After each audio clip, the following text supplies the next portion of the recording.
Yo, what's up mga ka-Tuitigo Sports? Welcome back dito sa ating malupitang channel. Nandiyan na po ang ating topic ngayon. Okay, so ito po. Hindi natitinag si Coach Tim Cole pagkatapos po bubunot ng higanting import ng TNT na si Bolbol. Alright? And of course, ang mga reaction dyan ni Coach Yengiao pag-usapan natin at mga pa-shoutout.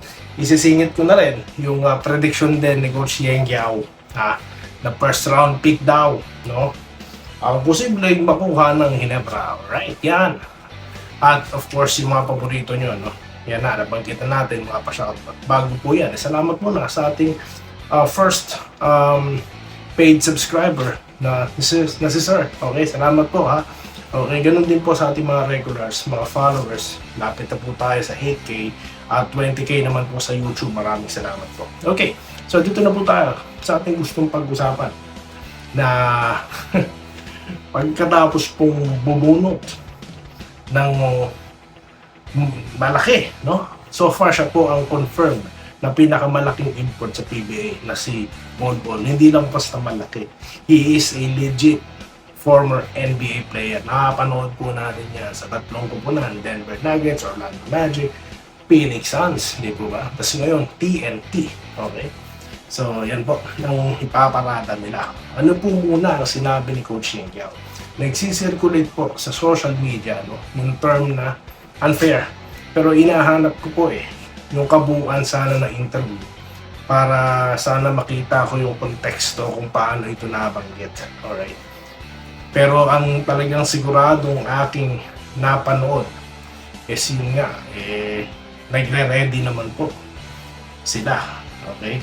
Then at the same time, nabanggit niya sa kanyang interview na overkill. Okay. Anong mga sabi natin dyan? Well, yun naman po yung mga usual, no, na mga komentaryo or parang dito, expression at normal na sasabihin ng isang coach sa PBA. Diba? Bakit? Kasi alam naman po natin ang pinakamalaki sa PBA is who? Junmar Fajardo, which is very dominant. No? I've used the term very superlative degree kasi nga, nobody can stop him. Tapos ngayon may 7-3 na legit NBA player. Pero ako sa sarili ko, no, habang pinapanood ko yung mga sinasabi ng ibang mga tao, no, iniisip ko muna, teka sandali, hindi pa naglalaro. Di naman po lahat ng successful former NBA players na naglaro sa PBA, no, successfully talagang, alam mo yun, nagiging successful sa PBA. Di po ba? Ang GOAT natin si Justin Brownlee so far, no? Okay? Tapos, baka magalit yung hindi taga Ginebra. Pero yun na nga, Justin Brownlee is resident import ng Ginebra na naging gilas na natin. No? So hindi naman magiging gilas yan, di po ba? O hindi basta-basta. So he has a GOAT credentials. Di po ba? Okay. So, ayun, nalusot ko po ba? So, yan ang dahilan kung bakit hindi takot si Coach Tim Cole. No? Hindi po siya takot. Bakit? Ang tumalo lang daw dito kay Justin Pinoy Brown is si Rondae Hollis Jefferson. Okay? So, hindi siya nasisinda kung gaano kalaki ang inyong mga import kahit ball pa. Hindi siya natatakot. Okay? Ano yung mga eksaktong sinabi niya? I'm not afraid to play bigger players with Justin. I think that's been at his best when he's most challenged. Yan. Ito po, mula po yan sa spin. Okay? So yan po yung ilan sa mga pahayag ng mga coaches. No? Of course, particularly Coach Tim Cole. Alright, so yan po ang dahilan kung hindi po siya natatakot. Okay, paspasan lang po muna natin. Napanood ko rin po sa interview, nasabi ko na rin po sa Reels ito.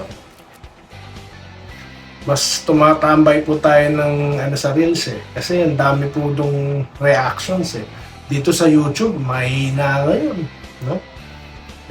Ang malakas ngayon, mga fake news, no? Katulad yan, yung tanong ng ating subscriber, may trade daw ba ang Ginebra? Wala pong trade, no? Walang trade ang Ginebra.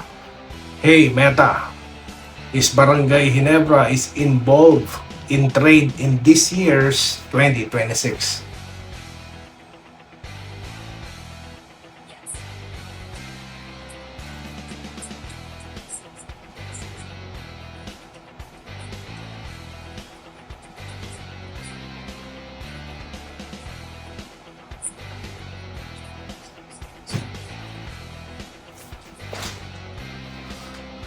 Hey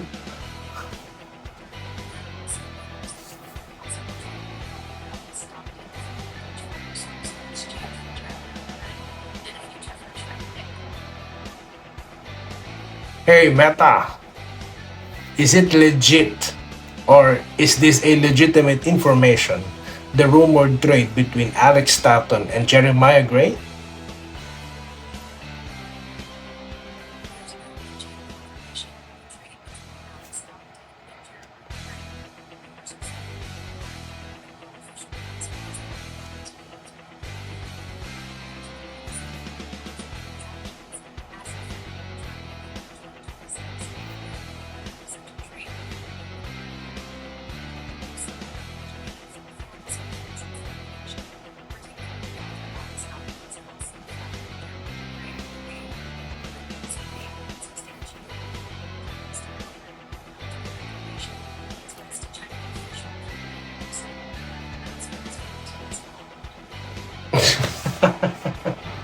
Gulat ako dun Kala ko meron akong exclusive Okay, yan po sinasabi ko. Hanapin nyo nung legitimacy, okay, ng bawat impormasyon. Meron nga diyang ibang vlogger mga sikat na pero na fake news din no? Kaya yan po. Kaya nagulat ako. Pati rumor. Tinitake ni Meta. Ay. Dito tayo sa shoutout kay Sir Joseph Pineda na nag-good day. Okay, good luck daw sa QMB at sa Gilas. Desisyon, mga haters at fake news vloggers idol, pinalitan na. Oo nga Well, nabanggit na po natin yan, natapik na po natin yan. No? Kung saan po nanggaling yung mga ganyang ano na yan. Okay, pwede po tayo naniniwala. Yan ang Standard TV. Wesley Loca po na good morning. Good luck daw po kay QMB sa Gilas. Yes, nakasuporta po ako. Kahit po napabalita noon na possible siya hindi maglaro. Di ba, kung maaalala nyo, sinabi ko dito yung reaction ko na tignan po muna natin, no? Antayin po natin ang pinali. At of course, we're respecting him, no? It turns out to be maglalaro pa na. Di ba? Sinasabi ko sa inyo, mga boss. Okay, hindi tayo Bernard Ohano Aguilar, nagugod AM. And of course, yung ating paid subscriber, si Sir, salamat po muna dahil siya po yung nag-avail sa Facebook ng subscriber. Okay? Paid subscriber. Nagulat po ako, baka sir, napindot ko lang yan Dito tayo kay Jonathan De Castro, malaking bagay boss si QMB. Tama ka po kayo dyan. Eduardo Prasdillan, good morning. Kayang-kaya ng Gilas ang kalaban nila kahit wala si Kai Soto. Anak ko po. Kayang-kaya yan. Lakasan nyo lang ang loob nyo. Kailangan malakas ang loob. Romulo Makaraeg, boss, na-excite po si Sir sa PBA Games. Ano kaya ang kainat na ng team nating Ginebra? So kami humuhugot ng lakas ng loob. Kaya sinasabi natin, kasasabi ko lang, lakas ng loob, ayan. Mismo si Sir Romulo Makaraig. So, hindi tayo kay Sir Archie Makirang, lagi itong present Matlindi po ito si Sir Archie. Sila po nila, Sir Tolit Stalag, okay. Si Sir Gerald Castillo, napabalik-balik na sa ating comment section. Si Sir Christian Arahan, busy yan sa UK. Sydney, Australia po ba? Pasensya na po kayo na nagpapalit-palit yung mga nasa isip ko. Kirwin Pagtakhan, gaano katotoo yung pagkuha?